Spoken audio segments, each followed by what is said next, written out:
Now, our next story is about a father and son who are art dealers. They have a passion for fine art, a desire to share it with others, and plans on the drawing board to make it a family business for generations to come.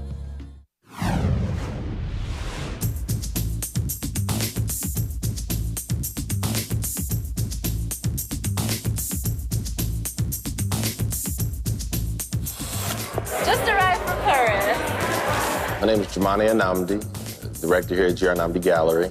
I am the second generation here. My father started in '81, and his whole philosophy was the cultivation of culture and really bringing art to the people so that they can understand a sense of their own history through the arts. Frank Bowling, he's originally from Guyana. He lives between London and Brooklyn right now. I got into the business in '97 when I graduated from Morehouse. My father tells a story how he didn't know I was going to be in the art business.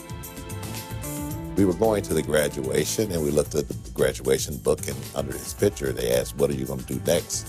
Unbeknownst to me and his mother, he says, "I'm going to Chicago and work in GR Anamdi Gallery."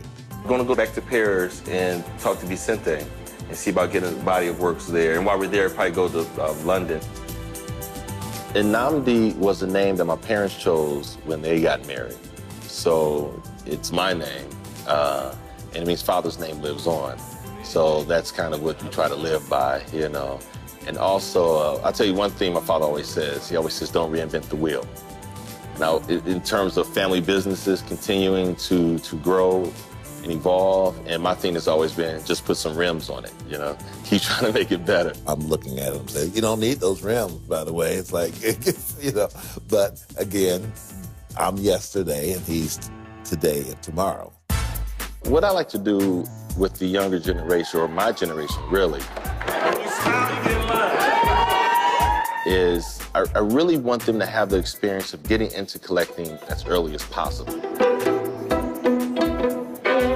Not only are we talking about collecting art, but I'm talking to a group of my peers. But what I try to do with the younger generation is get into their life early so that 20 years from now, they have 20 pieces. Because I collect art personally myself. Cultivate your culture through the art. So with the Urban League, the Metro Board was the organization I joined when I first moved to Chicago.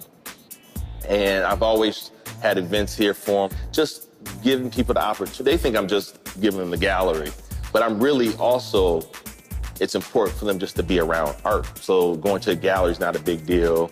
It just becomes part of their lifestyle. The art business is not just a lifestyle for father and son, but a true family affair. Jumani's wife, Jackie, is director of marketing and programming for the gallery.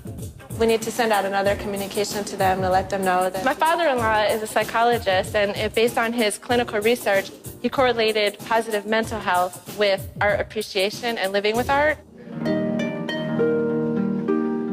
One of our initiatives at GR Anamdi Gallery is we've recently founded the Collectors Club. What we did was we said we have to have some parties so we can get it together.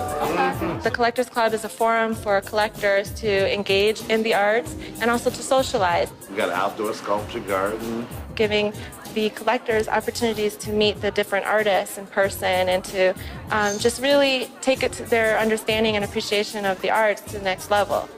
We do Collector Club events not only at the gallery or at our home, but at collectors' homes as well. And James and Mary Bell are amazing collectors of African-American art and supporters of the art community in Chicago. We can probably put the Ed Clark there, because then you'll get the whole feeling of the brush stroke and the sweep that he does with the push broom. You think so? I think so. I think it'll look great against the red wall here. The thing about African-American art, it tells the story of our histories. You know, I think it helps to share what our history is, but more importantly, it shares how proud we are of our history.